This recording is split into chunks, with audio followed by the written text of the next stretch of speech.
Comenzar. Vamos a orar. Bendito Dios y Padre nuestro, Señor, gracias, Señor, por tu amor, por tu bondad, Señor. Gracias, Padre, por darnos un día más, Señor, en el cual podemos, Señor, venir a reunirnos, Señor, con alegría de corazón, para venir, Señor, a escuchar y a meditar en tu bendita palabra, Señor. Gracias, Padre, por estos momentos. Gracias por esta libertad que nos das, Señor. Gracias, Padre, porque podemos reunirnos aquí sin temor, Señor, de que vayan a tocar a la puerta, Señor, para venir y buscar, Señor, a todo aquel que predique tu palabra. Tú nos has dado esa libertad, Señor. Permite que, Señor, que seamos agradecidos con esta libertad que tenemos y que la ocupemos para la gloria de Jesucristo, Señor. Que en verdad ocupemos esta libertad con la cual tú nos has hecho libres y esta libertad con la cual gozamos en el país de México, Señor, para poder, Señor, ser portadores del Evangelio de Jesucristo, Señor. Padre, síguenos hablando a través de tu bendita palabra, Señor, a través de la epístola a los romanos, Señor. Abre nuestros corazones, abre nuestro entendimiento, Señor, y permite, Señor, que podamos absorber, Señor, todo el conocimiento que tú tienes para nosotros a través de lo que veremos el día de hoy, Señor. Gracias, Padre, en el nombre de Cristo Jesús te damos toda la gloria. Amén, amén, Señor. Amén. Pues hablamos la palabra de Dios en Romanos, capítulo 8, versículos 4 al 6. No, 3 al 6, perdón. 3 al 6. Romanos capítulo 8, versículos 3 al 6. Ok, dice, porque lo que era imposible para la ley, por cuanto era débil por la carne, Dios, enviando a su Hijo en enseñanza de carne de pecado y a causa del pecado, condenó al pecado en la carne, para que la justicia de la ley se cumpliese en nosotros, que no andamos conforme a la carne, sino conforme al Espíritu. Porque los que son de la carne piensan en las cosas de la carne, pero los que son del Espíritu en las cosas del Espíritu. Porque el ocuparse de la carne es muerte, pero el ocuparse del Espíritu es vida y paz. Amén, ¿verdad? Entonces nosotros vemos aquí y entramos, parece a veces el apóstol Pablo un poco repetitivo, ¿verdad? Pero quiere dejar bien fincado una cosa, ¿sí? Que la ley, pues lógicamente no nos puede salvar, ¿verdad? La ley, Dios la estableció para marcarnos un marco de conducta, pero el problema no es la ley. Ya vimos que la ley es santa, justa, ¿y qué más? Santa, justa y buena, ¿verdad? Santa, justa y buena. Entonces, la ley tiene esos requisitos, pero el problema está que la ley, ¿verdad?, se enfrenta con algo, que es nuestra naturaleza pecaminosa. El problema entonces somos nosotros, no es la ley, ¿sí? La ley tiene estándares buenos que nos ayudarían a vivir en una sociedad perfecta, pero el problema radica entonces en nuestra naturaleza pecaminosa. Y eso lo vimos en Romanos capítulo 7, versículos 12 al 14, por favor, leanlo para recordar. ¿Cuál? Romanos capítulo 7, versículos 12 al 14. De manera que la ley a la verdad es santa, y el mandamiento santo, justo y bueno. Luego lo que es bueno vino a ser muerte para mí, en ninguna manera, sino que el pecado, para mostrarse pecado, produjo en mí la muerte por medio de lo que es bueno, a fin de que por el mandamiento el pecado llegase a ser sobremanera pecaminoso. Porque sabemos que la ley es espiritual, mas yo soy carnal, vendido al pecado. Ahí está, ¿verdad? Entonces es lo que vimos en las clases pasadas, esta parte, que la ley es buena, el problema está en nosotros. Que la ley quiere hacer cosas buenas, pero que hagamos cosas buenas, que vivamos de forma recta, limpia, ¿verdad? Pero ¿qué pasa? Que al enfrentarse con una naturaleza pecaminosa, habituada a ir en contra, habituada a no obedecer, sino ser rebelde, ¿verdad?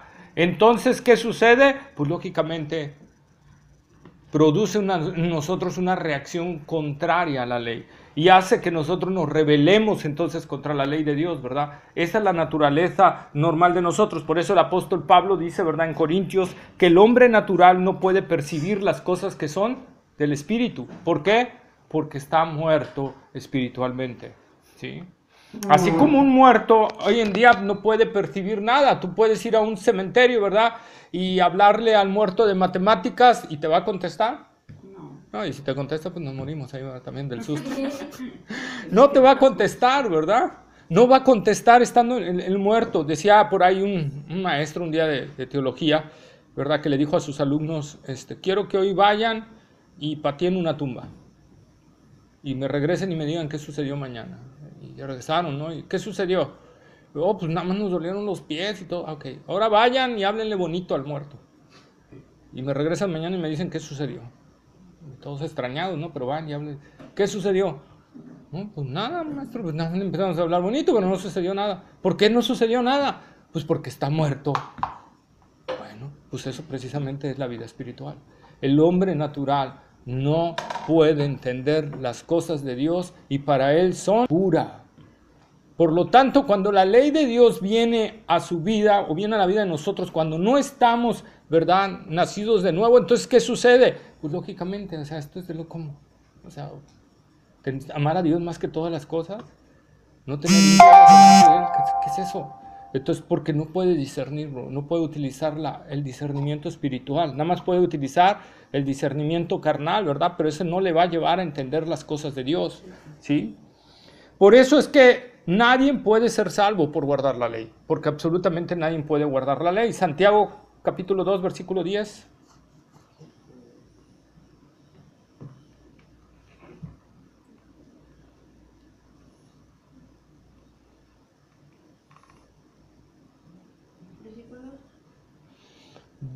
Santiago capítulo 2, versículo 10.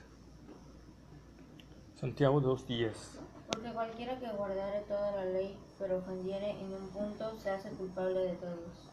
Así es, ¿verdad? Cualquiera que ofendiere la ley en un punto, se hace culpable de todos.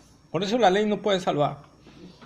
Porque yo puedo a lo mejor guardar 9 mandamientos, pero uno no. Y sobre todo que ya vimos que la ley no solo era guardarlo externamente, sino también con el pensamiento, ¿verdad? Internamente. Si yo no mentía exteriormente, pero miento acá, fraguo la mentira, ¿verdad? Y aunque no la digo, ya la maquiné acá, ya cometí. Dice el Señor Jesucristo, ¿verdad? Si alguien mira a una mujer para codiciarla, ya adulteró en su corazón. O sea, ya no es necesario que cometa el acto, ya lo hizo en su corazón. Entonces, por eso nadie, absolutamente nadie, ningún ser humano podría cumplir la ley de Dios. Porque el ofender en un solo punto te hacías culpable de todos. ¿Sí? Entonces, por eso, precisamente a causa, como leímos aquí en Romanos, ¿verdad? Que la ley no pudo hacer nada a causa de la debilidad. La ley, no es que la ley sea débil, los débiles éramos nosotros y somos nosotros. Entonces, ¿cómo en el plan perfecto de Dios que hizo desde antes de la fundación del mundo, cómo poder salvar a una humanidad que está caída, que está muerta espiritualmente y que es débil? ¿Cómo?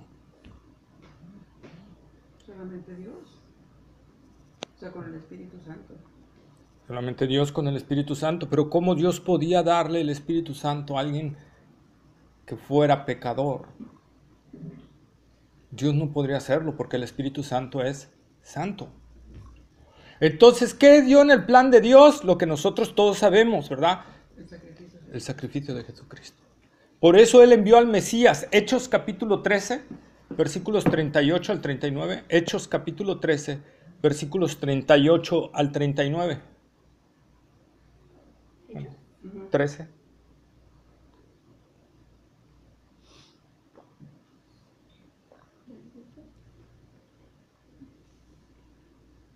Sabed pues esto, varones hermanos, que por medio de él se os anuncia perdón de pecados, y que de todo aquello que por la ley de Moisés no pudisteis ser justificados, en él es justificado todo aquel que cree. Ahí está, ¿verdad?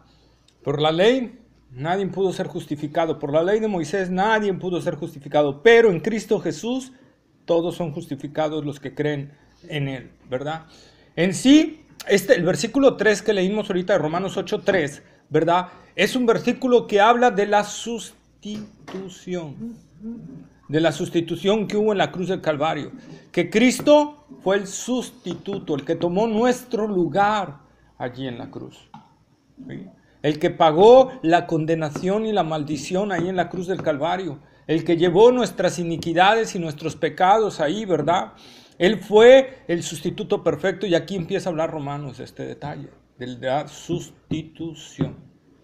Nosotros entonces podemos hoy en día gozar del Espíritu Santo, en primer lugar porque hubo un sustituto. ¿Sí? Dios se hizo hombre. ¿Por qué no un ángel? ¿Por qué no pudo haber venido un ángel? Porque no reunía los requisitos. Pero era sin pecado. Son seres sin pecado. Son seres poderosos, llenos de sabiduría. ¿Cuál sería la razón por la cual un ángel no podría venir? El arcángel Miguel, que es el que se enfrenta con Satanás, ¿verdad? A los porrazos, a los golpes. El arcángel Miguel me imagino que debe ser un ángel bien strong, acá bien fuertezón. ¿Por qué no bajó al arcángel Miguel a pagar él el precio? ¿Por qué tenía que ser Dios el que bajara? ¿Por qué tenía que ser Dios el que viniera a morir en la cruz del Calvario? Bueno, lo hizo por amor, pero hay algo más ahí, más profundo todavía. Les voy a echar una ayudadita. Y eso nada más para ayudarnos a pensar. Se los puedo decir ahorita y predicarlo, pero me gusta que razonemos un poquito. ¿Qué provocó el pecado en nosotros con respecto a Dios? ¿El querer ser como Dios? No, pero o sea, Dios, ¿qué reacción tuvo con respecto a nuestro pecado? ¿Qué reacción es la que tiene Dios con respecto al pecado? Enojo. Enojo, ira. Ok, ira, ¿verdad? Tuvo ira. Dios, dice la palabra de Dios que Dios está irado todos los días con el impío. ¿Sí? Entonces, ¿qué ser en el universo podrá soportar la ira de Dios? Okay. Ni los ángeles, ni nada, excepto Dios mismo. Dios era el único que podía soportar la ira de Dios ahí en la cruz del Calvario. Por eso no había otro camino. Si hubiera habido otro camino, Dios hubiera enviado a lo mejor al arcángel Miguel o a otro ángel, ¿verdad? A morir ahí en la cruz. Pero el arcángel Miguel no hubiera soportado la ira de Dios. Porque nosotros podemos ver inclusive en Isaías, ¿verdad? Que se tapan la cara a causa de la santidad de Dios. Y la ira de Dios es cuando se afecta la santidad de Dios. Entonces, si la santidad en acción, podríamos decirlo, ¿verdad? Es la ira de Dios. Entonces, ¿qué ángel podría resistir eso? Nadie. Ningún ser creado puede resistir eso. Entonces, no había otra. Tenía que ser Dios mismo. Para que en la cruz del Calvario Jesús no soportó solo los clavos, no soportó solo la asfixia, no soportó solo el sol, el tétano, todos los detalles que era ser clavado en la cruz del Calvario, sino que ahí soportó la ira de Dios, cargada sobre él. Eso es lo que ningún ser, por eso él tenía que venir, por eso él tenía que morir en la cruz del Calvario, por eso él tenía que ser nuestro sustituto, Dios mismo.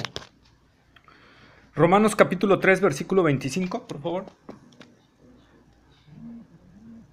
Sí, Romanos 3, 25.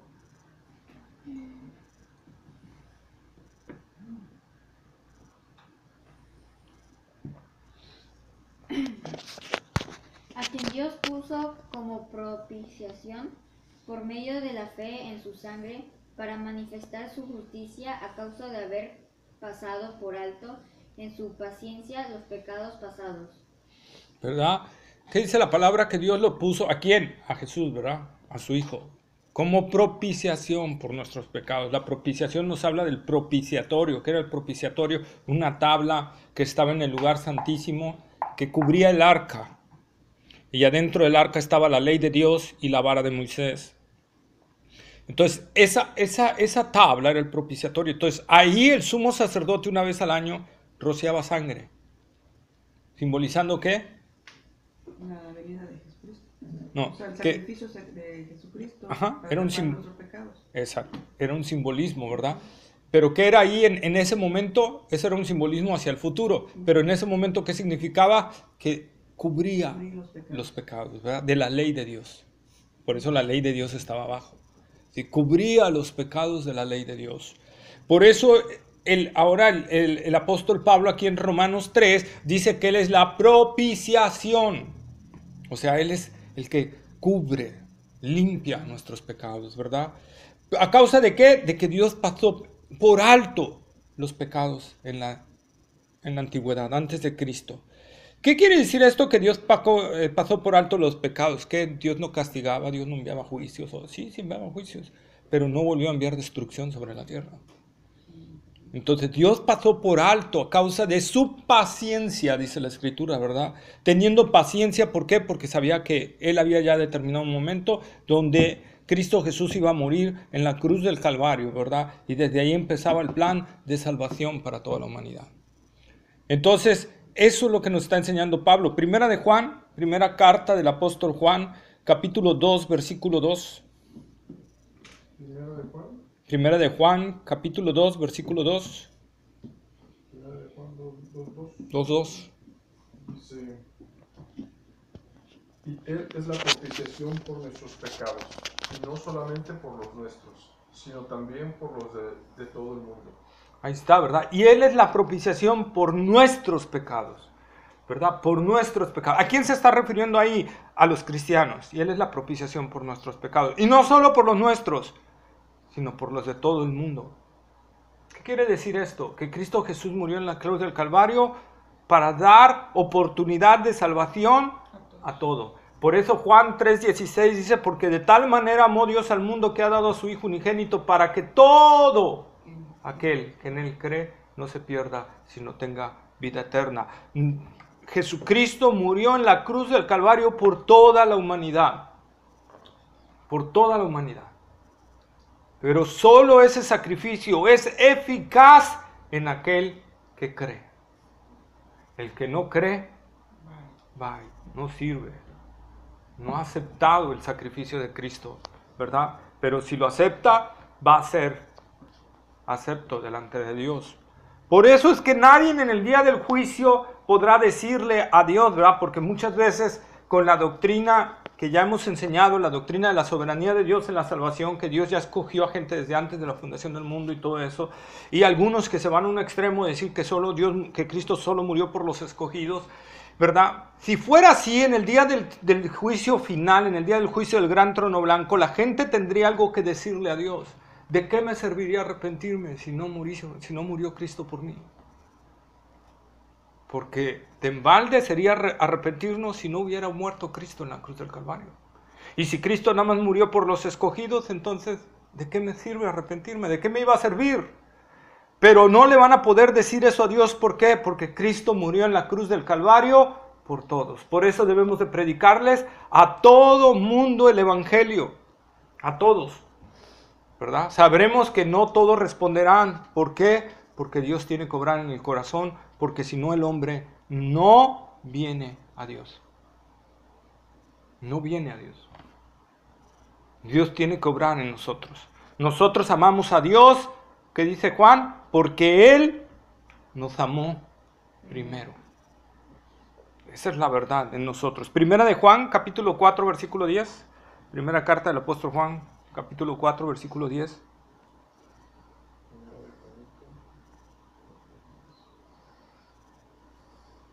En esto consiste el amor, no en que nosotros hayamos amado a Dios, sino en que Él nos amó a nosotros y envió a su Hijo en propiciación por nuestros pecados. Ahí está, ¿verdad? Y envió a su Hijo en propiciación por nuestros pecados. Y como Cristo, el sacrificio de Cristo cubrió, limpió nuestros pecados, por eso es que hoy nosotros, y lo vamos a ver más adelante, ¿verdad? Podemos tener al Espíritu Santo. Podemos tener al Espíritu Santo. Fíjense, esta promesa del Señor, ¿verdad? Viene desde el Antiguo Testamento, Isaías 9:6. Isaías capítulo 9, versículo 6. Viejo, ¿verdad? Es viejo, sí, es viejo. 9:6. 9:6.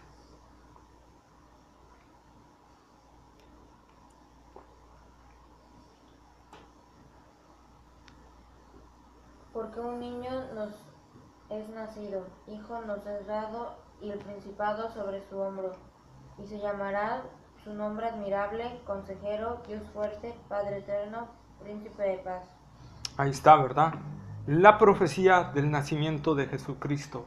Y un niño nos es nacido, y nos es dado, y el principado sobre su hombro, y llamará su nombre, ¿cómo?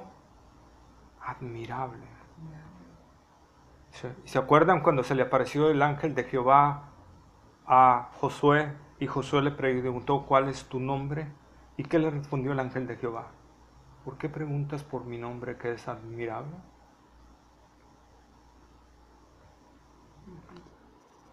El misterioso, por ahí dicen los teólogos, el misterioso ángel de Jehová, que no es otro que Cristo preencarnado. Porque ese ángel de Jehová tenía todos los atributos, y si hiciéramos un estudio, bueno, creo que sí lo hicimos cuando vimos todos los atributos de Dios, si hiciéramos un estudio, el ángel de Jehová tiene todos los atributos de Dios. Entonces es Cristo preencarnado, porque ya en el Nuevo Testamento no vuelve a aparecer el ángel de Jehová, ¿verdad? Ya no vuelve a aparecer ese ángel, es Cristo preencarnado. Isaías 9:6, ¿verdad? Y también fue anunciado en el tiempo de su venida, cuando Cristo, o sea, cuando el tiempo en que ya iban a ser. Mateo capítulo 1, versículo 21 y 23. Mateo capítulo 1, versículo 21 y 23. Mateo 1:21. Y dará a luz un hijo y llamará su nombre Jesús, porque él salvará a su pueblo de sus pecados. He aquí una virgen concebirá y dará a luz un hijo, y llamará su nombre Emmanuel, que traducido es Dios con nosotros. Jesús, ¿verdad? Jesús, que significa Jehová salva, ¿verdad? Jesús, Yeshua. Curiosamente Josué viene de ese mismo nombre, ¿verdad? Del mismo, tiene la misma raíz aramea que el nombre de Jesús. Entonces, Dios salva, Jehová salva. Eso es lo que significa, ¿verdad? Y en el versículo 23 dice, llamará su nombre Emmanuel, que traducido es Dios con nosotros, andando en medio de nosotros, ¿sí? Entonces, este Jesús era la salvación de Dios y Dios andando en medio de nosotros. Es el Hijo profetizado de Isaías 9:6. Así entonces Él se hizo carne, Dios se hizo carne y habitó entre nosotros, dice Juan, ¿verdad? Y vimos su gloria, gloria como del unigénito del Padre, dicen los apóstoles, ¿verdad? A los apóstoles nadie les contó este detalle. Dice George McDowell, ¿verdad? Asegurando porque una de las cosas por las cuales George McDowell se convirtió al evangelio, porque él era un ateo, igual que Lee Strobel, que también querían desmentir el evangelio, ahí se metieron a investigar, y una de las cosas que impactó la vida de George McDowell fue ver el cambio radical en los discípulos de Cristo, antes y después de la resurrección. Porque al igual que Lee Strobel, George McDowell investigando sin psicología y todo ese detalle, y Lee Strobel preguntándole a una experta psicóloga, una eminencia en ese tipo, ¿verdad? Los que leímos ese libro o vimos esa película, cualquiera de las dos cosas, vemos que, ¿qué les dijeron? Es que un cambio tan radical solo puede suceder si hubo algo extraordinario, sumamente extraordinario. De ser hombres tímidos a ser hombres que no les importaba que les quitaran la vida. Ellos predicaban el evangelio, no les importaba si los azotaban, si los golpeaban, si los torturaban, si ellos seguían predicando el evangelio. No, psicología, no es concebible eso si no hay algo sumamente extraordinario. Y si leemos en la Biblia que en verdad Cristo resucitó, ese pudo haber sido el suceso extraordinario, ¿verdad?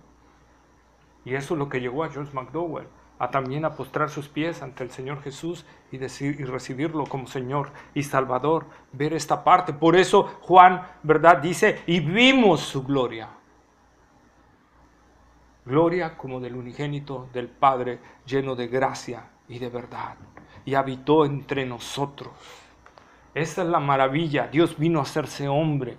Y como el sustituto, como el segundo Adán, ¿verdad? Para venir a dar su vida, para que así como por el pecado de Adán todos murieron, por la muerte de Cristo todos vivan.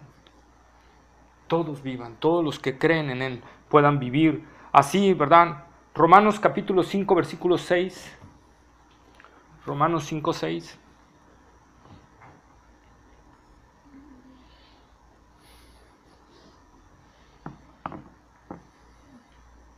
Porque Cristo, cuando aún éramos débiles, a su tiempo murió por los impíos. ¿Verdad? Porque Cristo, cuando aún éramos débiles, a su tiempo murió. ¿Por quiénes? Por los impíos. Cuando éramos débiles. Por eso Romanos 8:3 dice que la ley era débil. porque no podía cambiarnos, no podía transformarnos. Y por cuanto éramos débiles, Cristo tuvo que venir a ser el representante de la humanidad, el segundo Adán otra vez, para venir a morir en nosotros, para que fuéramos poder ser vivificados. El apóstol Pablo, escribiendo a la iglesia de Corintio, a ver, vamos a 1 Corintios capítulo 15, versículo 3. 1 Corintios 15, 3.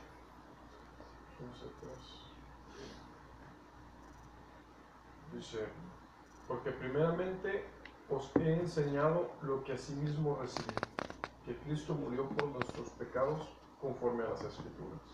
Ahí está. Que Cristo Jesús murió por nuestros pecados conforme a las Escrituras. ¿A cuáles Escrituras, Pablo? A las del Antiguo Testamento. Estaba profetizado desde el Antiguo Testamento. El profeta Isaías vivió unos 600 años antes de Cristo y él profetizó lo que le iban a hacer al Mesías. De manera tan exacta, tan precisa. Isaías capítulo 53, por favor. Todos los 58 versículos del capítulo 53. No, no es cierto, son 12. Isaías 53. Dice, Isaías, capítulo 53. 53. ¿53 qué? Del 1 al 12, nada más. ¿Del 1? Del 1 al 12, nada Al más. 12. ¿Quién ha creído a nuestro anuncio y sobre quién se ha manifestado el brazo de Jehová? Subirá cual renuevo delante de él, y como raíz de tierra seca no hay parecer en él, ni hermosura le veremos más sin atractivo para que le deseemos. Despreciado y desechado entre los hombres, varón de dolores, experimentado en quebranto, y como que escondimos de él el rostro, fue menospreciado y no le estimamos. Ciertamente llevó él nuestras enfermedades y sufrió nuestros dolores, y nosotros le tuvimos por azotado, Por herido de Dios. por herido de Dios y abatido. Mas él herido fue por nuestras rebeliones, molido por nuestros pecados. El castigo de nuestra paz fue sobre él, y por su llaga fuimos nosotros curados. Todos nosotros nos descarriamos como ovejas, cada cual se apartó de su camino, mas Jehová cargó en él el pecado de todos nosotros. Angustiado él y afligido, no abrió su boca, como cordero fue llevado al matadero, y como oveja delante de sus trasquiladores, enmudeció y no abrió su boca. Por cárcel y por juicio fue quitado, y su generación ¿a quién contará? Porque fue cortado de la tierra de los vivientes, y por la rebelión de mi pecado fue herido. Y se dispuso con los impíos su sepultura, mas con los ricos fue en su muerte, aunque nunca hizo maldad ni hubo engaño en su boca. Con todo eso Jehová quiso quebrantarlo, sujetándole a padecimiento. Cuando haya puesto su vida en expiación por el pecado, verá linaje. Vivirá por largos días, y voluntad de Jehová será en su mano prosperada. Verá el fruto de la aflicción de su alma y quedará satisfecho. Por su conocimiento justificará mi siervo justo a muchos, y llevará las iniquidades de ellos. Por tanto, yo le daré por parte con los grandes, y con los fuertes repartirá despojos, por cuanto derramó su vida hasta la muerte y fue contado por los pecadores, habiendo él llevado el pecado de muchos y orado por los transgresores. Ahí está, ¿verdad? Vean la descripción tan vívida que hace el profeta Isaías. Desde su nacimiento, ojo, aquí hay algo bien importante que decir en Isaías 53.1. Hay que checar esa parte. Isaías 53.1. Nosotros, ¿cómo vemos a Jesús en las películas de Hollywood? Bueno, ¿Cómo lo ponen? Como guapo, ¿eh? Como galán. sí, generalmente. ¿No? Y ojos azules, unos hasta con ojos de color y todo ese detalle. Bueno, Jesús no era así. Jesús no era guapo. Lean 53, otra vez uno. ¿Quién ha creído a ¿De nuestro Lucas? No, de Isaías 53. ¿Quién ha creído a nuestro anuncio y sobre quién se ha manifestado el brazo de Jehová? El otro, el 2, perdón. Subirá cual renuevo delante de él, y como raíz de tierra seca No hay parecer en él, ni hermosura le veremos, más sin atractivo para que le deseemos. Ahí está, Jesús no era atractivo. Y lo vamos a confirmar. ¿Cómo? ¿Por qué los sumos sacerdotes necesitaban que alguien les entregara a Jesús cuando enviaron la guardia? Porque Jesús era alguien común, como esos morenitos que no andan ahí, o los chinos, que tú dices, ¿cuál es? Todos son iguales, ¿no? Así, Jesús era así. hindú. Jesús era el tipo de persona normal de Israel. ¿Sí? X. No sobresalía. Por eso Judas tuvo que acercársele y entregarle con un beso para que supieran los guardias quién era. Si Jesús hubiera sido un atractivo, ese es el guapo, ese, ¿verdad? Pero no, Judas tuvo que entregarlo con un beso para demostrarles quién era. Quiere decir que era alguien que se perdía entre la gente. No era atractivo Jesús. Pero aquí, por ejemplo, Isaías está en el Antiguo, cuando todavía no lo conocían. Así es, porque es una profecía. Ajá. Y esa profecía, te digo, se cumple en el Nuevo Testamento, precisamente ahí donde vemos que los guardias tuvieron que alguien les señalara quién era Jesús, porque no lo identificaban, porque era alguien normal, no era alguien atractivo, era alguien normal. Si hubiera sido alguien atractivo, era identificable a leguas. Es más, los sumos sacerdotes no hubieran tenido que decirle a alguien que se lo entregara, hubieran enviado a la guardia al que vean así, con estas características, ese es. Pero tuvieron que entregarlo. Judas por eso le dijo a la guardia, al que vean que yo le doy un beso, ese es. Porque era alguien normal. Normal, no era atractivo. No tenía atractivo Jesús. No era alguien así, ¿verdad? Que sobresaliente. Es más, si Jesús hubiera tenido un atractivo de ojos verdes o algo, eso hubiera sido un indicativo para que Israel lo identificara y lo apoyara, porque Israel era muy guiado por la vista. Acuérdense de Samuel, el profeta, ¿se acuerdan? Cuando iba a ir a ungir, que Dios le dijo, ve a la casa de Isaí porque vas a ungir al rey, ¿verdad? Y va, ¿y qué pasa? Dice, a ver, tráeme a tus hijos. Y viene el mayor, ¿verdad? Todo alto, así guapo, y dice, Samuel, ese es. Y Dios le dice, no, ese no es. Bueno, ¿qué pasa? Bueno, ese no está tan guapo, pero sí está simpático. Ese es. No, ese tampoco no es. Siguiente. Ese tampoco es. ¿Tienes más hijos? Pues sí, solo tengo ahí uno que pastorea. Ahí viene uno bajito, ahí chiquito, flaquillo, David. Y Dios dice, ese es. ¿Verdad? Pero Israel siempre ha sido fijado. Por ejemplo, cuando eligieron rey antes de David, ¿quién fue? Saúl. Y Saúl, ¿qué dice la palabra? Que era guapo y era el más alto de todos los israelitas. Y por eso el pueblo de Israel dijo, a ese es el que queremos, ¿verdad? Porque está guapo, está alto, está fornido. Pero ese está chaparro. Pero estaba guapo. Pero dice la palabra de Dios que Samuel sobrepasaba de hombros a todo judío. O sea que el judío más alto le llegaba a los hombros. Entonces, imagínense, entonces Israel rápido, ese es el rey, ese es el que queremos, ¿verdad? Era muy guiado por la vista Israel. Entonces Dios mandó a Jesucristo a encarnarse, no encarnarse en alguien, o sea, no encarnarse guapo, sino encarnarse normal. ¿Para qué? Para que no le deseemos por el atractivo, sino por lo que Él es. ¿Sí? Dios siempre cuidándose de esa parte. Sabe el corazón del hombre. Sabe lo que somos. Podemos admirar a la gente por su carismatismo, por su guapura, por muchas cosas externas, pero nunca por el corazón. ¿Verdad? Nunca por el corazón. Nosotros somos muy guiados a otras cosas. Por eso es que también Dios quitó las manifestaciones, ¿verdad? Porque si no, hoy en día seguiríamos nosotros. Mucha gente seguiría, como ahorita vemos en muchas iglesias, por manifestaciones, no por desear realmente a Jesucristo, sino por la emoción y todo. Van por el milagro. Van por el milagro, ¿verdad? Exactamente. Están siguiendo a Jesús por el milagro. Entonces nosotros podemos ver, ¿verdad? Entonces esta parte, el Señor Jesucristo entonces, como dice Isaías, cargó el pecado de todos nosotros. Él soportó la ira de Dios ahí en la cruz. ¿Recuerdan la parte que dice? Con todo Jehová quiso quebrantarlo. ¿verdad? Quiso triturarlo. Lo trituró ahí en la cruz. ¿Será por eso que dicen, y no le reconocieron?